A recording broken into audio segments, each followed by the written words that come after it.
देखिए, राहुल गांधी पर कुछ बोलना समय की बर्बादी है। मुझे लगता है अबोध बालक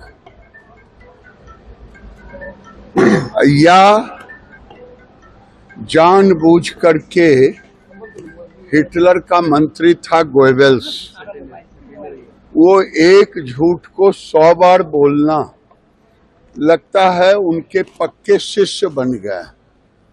मैं उनसे पूछना चाहता हूं,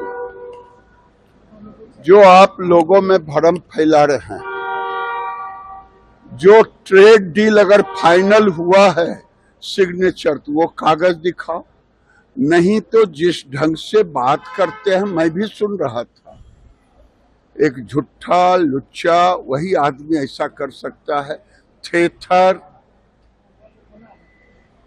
टेक्सटाइल के विषय में झूठ बोले, किसानों के विषय में झूठ बोले, ट्रेड डील हुआ ही नहीं, तो अब ये कह रहे हैं मोदी कह दे कि हम कैंसिल।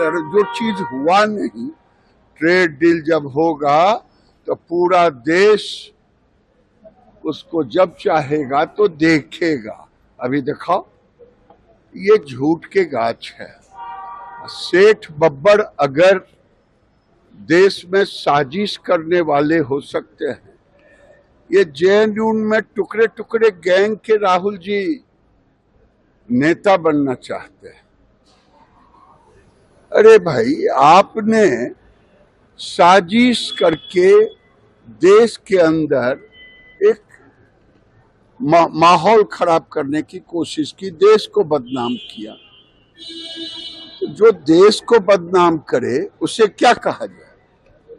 राहुल जी से मैं 3 ही सवाल पूछता हूं कि राहुल जी, आप बताओ, ठीक ही कहा पीएम ने, कांग्रेस का कपड़ा बचा नहीं, अब कौन सा कपड़ा उतरवाओगे? अपना कपड़ा तो उतरवा लिए, देश का इज्जत क्यों मिट्टी में मिलाने पड़ते? ये कोई भारतीय जनता पार्टी का समिट नहीं था, ये मोदी जी का समिट नहीं था, ये भारत में पूरी दुनिया का एआई समिट था। और उन्होंने जो करवाया वो कोई अर्बन नक्सल ही करा सकता है। मैंने नाम तो लेते हैं कि मैं भारत का हूं, लेकिन इनका व्यवहार होता है शत्रु मित्र की भाषा बोलते हैं। गृह मंत्री अमित शाह 3 दिवसीय दौरे पर आ रहे हैं। स्वाभाविक है,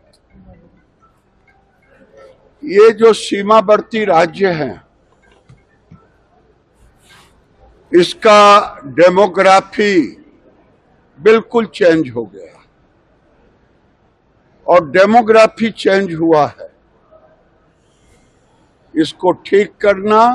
और हम लोगों ने कहा है कि बिहार से भी बांग्लादेशी को भगाएंगे और सीमावर्ती बंगाल से भी भगाएंगे। सर, भाकपा माले के विधायक जेएनयू में कह रहे हैं कि बिहार विधानसभा में रणवीर सेना लोग बैठे हुए हैं। वो फिर माहौल खराब करना चाहते हैं। माहौल खराब नहीं होगा। यहां विधानसभा के अंदर बिहार के सपूत नीतीश कुमार बैठे हैं, सम्राट चौधरी बैठे हैं, विजय सिन्हा बैठे हैं, और दोनों दल के विधायक बैठे हैं जो बिहार के विकास की बात